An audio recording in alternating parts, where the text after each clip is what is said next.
नमस्कार। उनकी कलम मेरी आवाज़ में आप सभी का स्वागत है।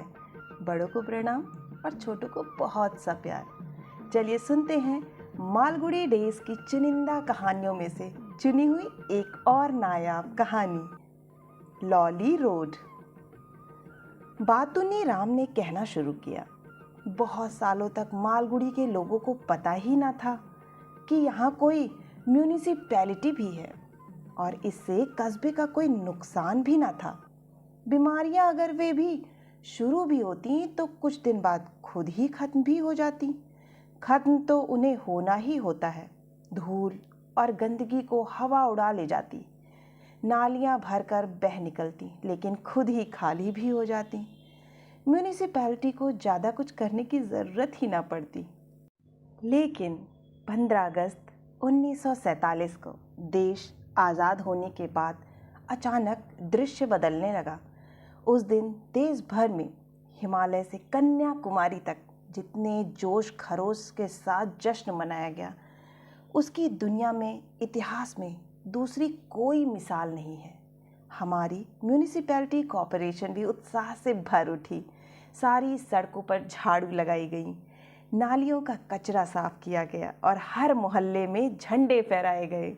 झंडों के तले गाजे गाते बजाते बड़ी धूमधाम से जुलूस निकाले गए। म्यूनिसिपल चेयरमैन ने बालकनी पर खड़े होकर संतोषपूर्वक कहा, इस महान अवसर पर हमने भी काफ़ी कुछ कर लिया। मेरा ख्याल है कि कमेटी के जो सदस्य उनके साथ थे, उनमें से एक दो ने उनकी आंखों में आंसू भी देखे। उन्होंने लड़ाई के ज़माने में सेना को कंबल बेचकर बड़ी आमदनी की थी और बाद में उस पैसे का उपयोग चेयरमैन का पद प्राप्त करने में किया था। यह भी अपने आप में एक लंबी कहानी है, लेकिन यहाँ हम उसका जिक्र नहीं करेंगे। यहाँ मैं एक दूसरी ही कहानी बताने जा रहा हूँ। चेयरमैन को आज़ादी का जश्न मनाने में जो खुशी हासिल हुई, वह ज़्यादा देर तक नहीं रही। हफ्ते भर बाद जब झंडे वगैरह उतार लिए गए, वे बहुत निरुत्साहित हो उठे। मैं उनसे मिलने प्रायः हर रोज़ जाता था, क्योंकि राजधानी से निकलने वाले एक अखबार के लिए मैं खबरें भेजने का काम करता था, जिसके लिए वे 2 इंच छपी खबर के लिए 2 रुपए के हिसाब से पारिश्रमिक देते थे। इस तरह हर महीने इसमें 10 इंच के करीब मेरी भेजी खबरें छप जाती थी, जो ज़्यादातर उसके कामों को अच्छा पक्ष ही सामने रखती थी। इस कारण मैं उनका प्रिय व्यक्ति भी बन गया था। मैं चेयरमैन के दफ्तर में आता जाता ही रहता था। अब वे इतने उदास दिखे कि मुझे पूछना ही पड़ा, क्या बात है चेयरमैन साहब? मुझे लगता है हमने ज़्यादा कुछ नहीं किया है, वे बोले। किस बारे में? इस महत्वपूर्ण दिन की महिमा बढ़ाने के लिए। वे कुछ देर सोचते रहे, फिर कहने लगे, जो हो, मैं इसके लिए कुछ बड़ा काम ज़रूर करूँगा। सबने तुरंत फैसला कर लिया कि आज़ादी के सम्मान में शहर की सभी सड़कों और पार्कों के नाम बदलकर महापुरुषों के नाम पर रख दिए जाएंगे। इसकी शुरुआत मार्केट स्क्वायर के पार्क से की गई।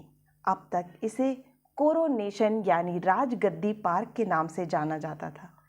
हालांकि यह किसी को स्पष्ट नहीं था कि किसकी राजगद्दी, रानी विक्टोरिया की या सम्राट अशोक की।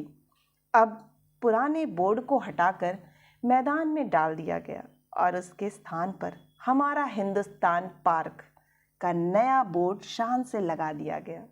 इसके बाद दूसरा परिवर्तन स्वीकार करने में बड़ी दिक्कतें पेश आईं। महात्मा गांधी रोड सबसे आकर्षक नाम था। 8 विभिन्न वार्डों के प्रतिनिधि यह नाम अपने यहाँ की सड़क के लिए चाहते थे। 6 और प्रतिनिधि थे जो चाहते थे कि उनके घर के सामने की सड़क का नाम नेहरू रोड या नेताजी सुभाष बोस रख दिया जाए। झगड़ा इस कदर बढ़ा कि मुझे लगा कहीं मार पीट ना हो जाए। एक क्षण तो ऐसा आया कि पूरी कमेटी पागल हो गई। उसने तय किया कि 4 अलग अलग सड़कों को एक ही नाम दे दिया जाए। अब जनाब, दुनिया के सबसे ज़्यादा लोकतंत्री या देशभक्त देश में भी यह नहीं हो सकता कि दो जगहों का एक ही नाम दे दिया जाए।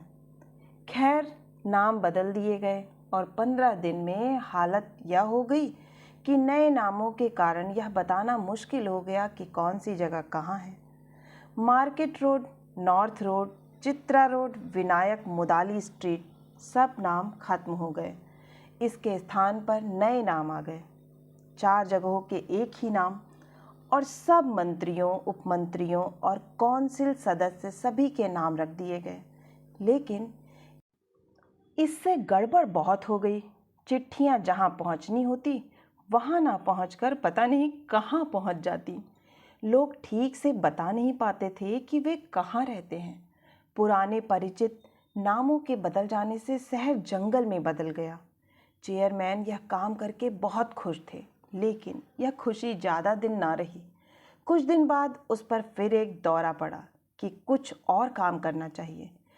लाली एक्सटेंशन और मार्केट के मिलन स्थल पर एक मूर्ति लगी थी।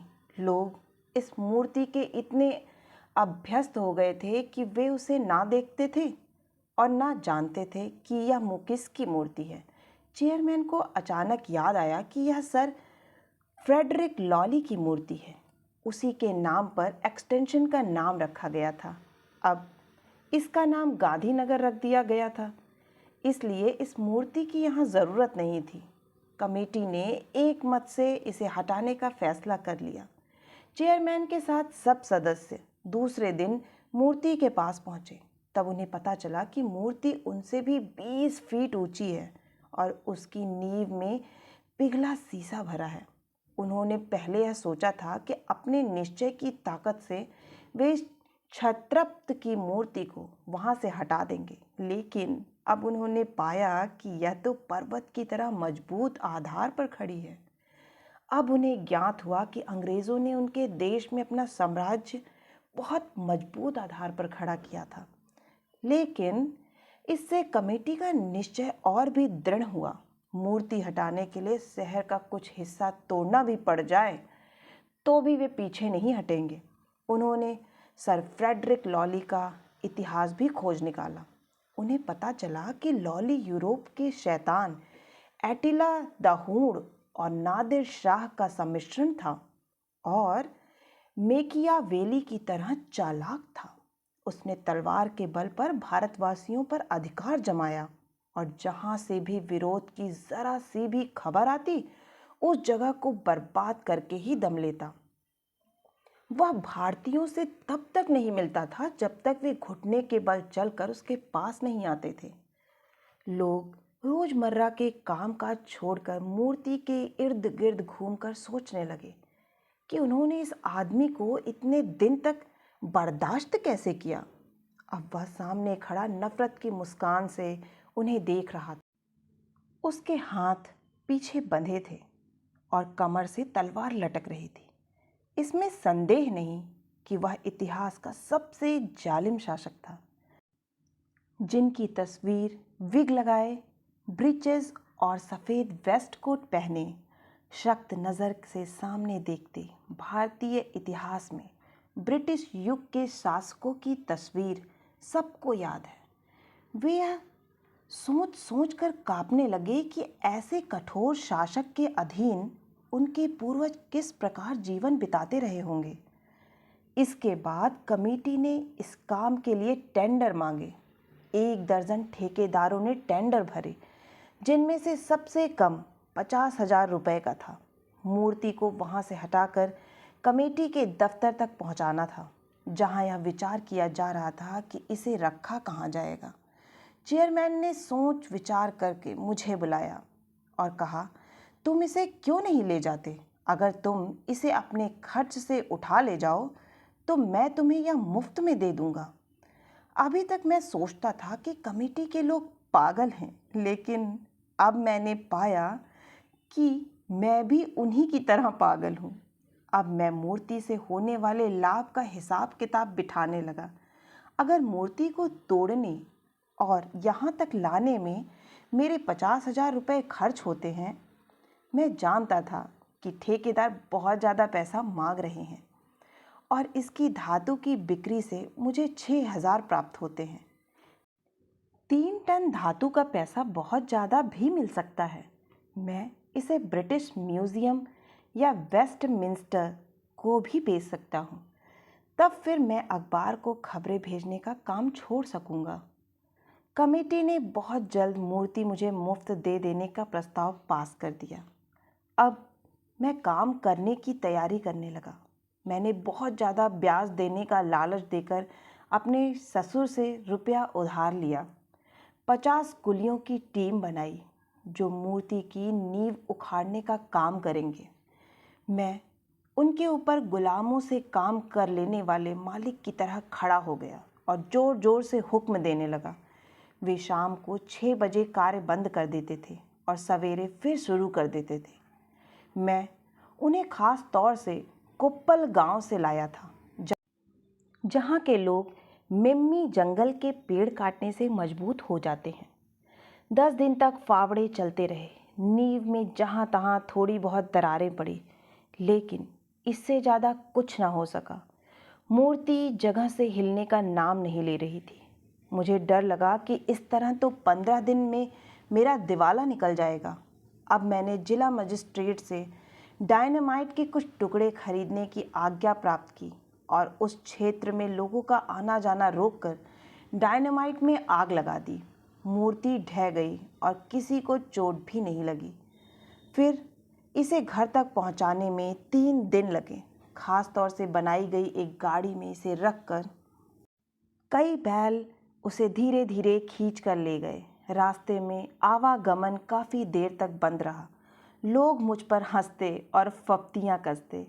दूर तक साथ रहे और दिन की सख्त गर्मी में मैं तरह तरह के आदेश देता साथ चला। हर ऊंची नीची जगह और कोने पर मूर्ति को रुकना पड़ता। जहां वह न आगे बढ़ पाती न पीछे हटती, रास्ते बंद हो जाते, अंधेरा बढ़ता जाता। यह सारी कहानी अब मैं दोहराना नहीं चाहता। फिर रात भर सड़क पर पड़ी मूर्ति के पास बैठा मैं इस पर पहरा देता रहा। सर फ्रेडरिक पीठ के बल जमीन पर पड़े खुली आंख से ऊपर आसमान के तारे निहारते रहे। मुझे उनकी इस स्थिति पर अफसोस भी हुआ। कहा, आपको कठोर साम्राज्यवादी होने के कारण यह दिन देखना पड़ रहा है।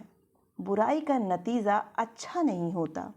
फिर इसे मेरे छोटे से घर में आराम से रख दिया गया। सामने के कमरे में सिर और धड़ रखा गया और पेट तथा पैर दरवाजे से बाहर निकालकर सड़क पर रख दिए गए। मेरी करीब गली के लोगों ने रास्ता रुकने का बुरा नहीं माना और खुशी से हर परेशानी को स्वीकार कर लिया। म्यूनिसिपल कमेटी ने मुझे धन्यवाद का प्रस्ताव पास किया। यह खबर मैंने अपने अखबार को भेजी, जिसके साथ 10 इंच लंबी इसकी पूरी कहानी भी बयां कर दी। 1 हफ्ते बाद चेयरमैन साहब बहुत परेशान हालत में मेरे घर आ पहुंचे। मैंने जालिम के सीने पर उन्हें बिठा दिया। वे बोले, तुम्हारे लिए बुरी खबर है। तुम वह खबर अखबार में छपने ना भेजते तो अच्छा होता। यह देखो। और उन्होंने बहुत से टेलीग्राम मेरी ओर बढ़ा दिए। ये तार भारत की करीब करीब सभी ऐतिहासिक संस्थाओं से आए थे, जिनमें मूर्ति को हटाने का विरोध किया गया था। हमें सर फ्रेडरिक के बारे में धोखा हुआ था। लॉली नाम का जालिम एक और ही व्यक्ति था जो सर वॉरेन हेस्टिंग के ज़माने में हुआ था। यह फ्रेडरिक लॉली एक सैनिक गवर्नर था जो गदर के बाद यहाँ आकर बस गया था। उसने जंगल साफ कराए और मालगुड़ी कस्बा बसाया। यहाँ उसने देश भर में पहली कोऑपरेटिव सोसाइटी बनाई, पहला नहर का जाल बिछाया जिससे सरयू नदी का पानी हजारों एकड़ बंजर पड़ी धरती की सिंचाई करने लगा। उसने यह और वह बहुत कुछ किया और सरयू की बाढ़ में ही, जहाँ वह उसके किनारे रह रहे सैकड़ों लोगों को बचाने गया था, उसकी मृत्यु हुई। वह पहला अंग्रेज था जिसने ब्रिटिश शासकों से कहा कि देश चलाने के मामले में भारतीयों को शामिल करना चाहिए। अपने एक पत्र में उसने कहा था, ब्रिटेन को किसी दिन स्वयं अपने हित में भारत छोड़ना पड़ेगा। चेयरमैन ने कहा, सरकार ने हमें मूर्ति को वापस लगाने का आदेश दिया है। यह असंभव है, मैंने जोर देकर कहा। अब यह मूर्ति मेरी है और इसे मैं ही रखूंगा। मैं राष्ट्रीय नेताओं की मूर्तियां इकट्ठा करता हूं। लेकिन इससे कोई प्रभावित नहीं हुआ। एक हफ्ते में देश भर के सब अखबारों में सर फ्रेडरिक लॉली की चर्चा होने लगी। आम जनता उत्साहित हो उठी। मेरे घर के आगे लोग नारे लगाने और प्रदर्शन करने लगे। उनकी मांग थी कि मूर्ति वापस वहीं लगाई जाए। मैंने हार कर यह कहा कि अगर म्यूनिसिपल कमेटी इसमें खर्च हुआ मेरा पैसा वापस कर दे तो मैं मूर्ति का कब्जा छोड़ दूंगा। जनता मुझे अपना दुश्मन समझने लगी। यह आदमी मूर्ति के साथ चोर बाजारी कर रहा है, उनका स्पष्ट मत था। दुखी होकर मैंने मूर्ति को बिक्री के लिए पेश कर दिया। एक बोर्ड पर बड़े बड़े अक्षरों में लिखा, मूर्ति बिकाऊ है, 2.5 टन बढ़िया धातु। आप किसी देशभक्त मित्र को इसे भेंट में दे सकते हैं। 10,000 रुपये से कम में आवेदनों पर विचार नहीं किया जाएगा। इससे लोग और भी भड़क उठे, चाहने लगे कि लात घूंसों से मुझे मारें। लेकिन देश में अहिंसा की परंपरा होने के कारण उन्होंने मेरे घर की पिकेटिंग करने का फैसला किया। वे झंडा हाथ में लेकर घर के आगे लेट गए और नारों से सड़क गूंजने लगे। एक थक जाता तो दूसरा उसकी जगह ले लेता और इसी तरह पारियां बनाकर यह सत्याग्रह चलाया जाने लगा। घर में मूर्ति रखने की जगह बनाने के लिए मैंने पली और बच्चों को गांव भेज दिया था। इसीलिए पिकेटिंग से मुझे कोई विशेष परेशानी नहीं हुई। हाँ, मुझे पीछे का रास्ता ज़्यादा इस्तेमाल करना पड़ता था। म्यूनिसिपल कमेटी ने मुझे प्राचीन वस्तुओं की सुरक्षा कानून के तहत एक नोटिस भेजा, जिसका मैंने समुचित उत्तर दे दिया। अब कानूनी दांव पेचों की लड़ाई शुरू हो गई, मेरे और कमेटी के वकील के बीच। इसका एक दुष्परिणाम यह भी था कि लंबे लंबे पत्र व्यवहार के ढेरों कागज से घर का रहा सा हिस्सा भी ठसाठस भर गया। मैं मन में यह सोचने लगा कि यह मामला किस तरह खत्म होगा। कब वह दिन आएगा जब मैं घर में पैर फैलाकर सो सकूंगा। 6 महीने बाद उपाय सामने आया। सरकार ने म्यूनिसिपैलिटी से मूर्ति के बारे में रिपोर्ट की मांग की और इस तरह इसके अलावा उसकी और भी खामियों के तहत सरकार ने पूछा कि कमेटी को क्यों ना भंग कर दिया जाए और नए चुनाव कराए जाएं। मैं चेयरमैन से जाकर मिला और कहा, अब आपको चाहिए कि कोई बड़ा काम कर दिखाएं। क्यों ना आप मेरा घर लेकर उसे राष्ट्रीय स्मारक बना दें। यह मैं क्यों करूं? उन्होंने पूछा। क्योंकि सर फ्रेडरिक वहाँ हैं। मैंने उत्तर दिया, आप मूर्ति को पुरानी जगह नहीं ले जा सकेंगे। यह जनता के धन की बर्बादी होगी। इसलिए जहाँ वह है उसी जगहों से स्मारक के रूप में बदल दें। मैं सही कीमत पर अपना घर आपको देने को तैयार हूँ, लेकिन कमेटी के पास इतना पैसा कहाँ है? उन्होंने उत्तर दिया, मैं जानता हूँ कि खुद आपके पास बहुत पैसा है। कमेटी के पैसों पर आप क्यों निर्भर करते हैं? यह आपका ऐसा काम होगा कि लोग दंग रह जाएंगे। देश भर में किसी ने ऐसा काम नहीं किया होगा। मैंने उन्हें समझाया कि अपने पैसों से घर खरीदकर कमेटी को दे दें। आपका इससे कहीं ज़्यादा पैसा चुनाव लड़ने में खर्च हो जाएगा। इस तरह कहने से बात उनकी समझ में आ गई। वे मान गए और कुछ देर बाद करके रकम भी तय हो गई। कुछ दिन बाद अखबारों में यह खबर छपी तो वे बहुत प्रसन्न हुए। मालगुडी की म्यूनिसिपैलिटी के चेयरमैन ने सर फ्रेडरिक लॉली की मूर्ति वापस खरीदकर राष्ट्र को भेंट कर दी है। उन्होंने निश्चय किया है कि नई जगह उनकी स्थापना कर दी जाए। म्यूनिसिपल कमेटी ने एक प्रस्ताव स्वीकृत करके कबीर गली का नाम बदलकर लॉली रोड रख दिया। आशा है कि आपको यह कहानी बहुत ही पसंद आई होगी। अगर पसंद आई है तो मुझे प्रोत्साहित करने के लिए एक लाइक करें, अपनों के साथ शेयर करें और अगर आप इस चैनल पर नए हैं तो इस चैनल से जुड़ना ना भूलें। आपको इसी तरह की बहुत ही चुनिंदा कहानियाँ मिलती रहेंगी। फिर मिलती हूँ एक नई कहानी के साथ। तब तक के लिए आप सभी का सुनने के लिए बहुत बहुत धन्यवाद।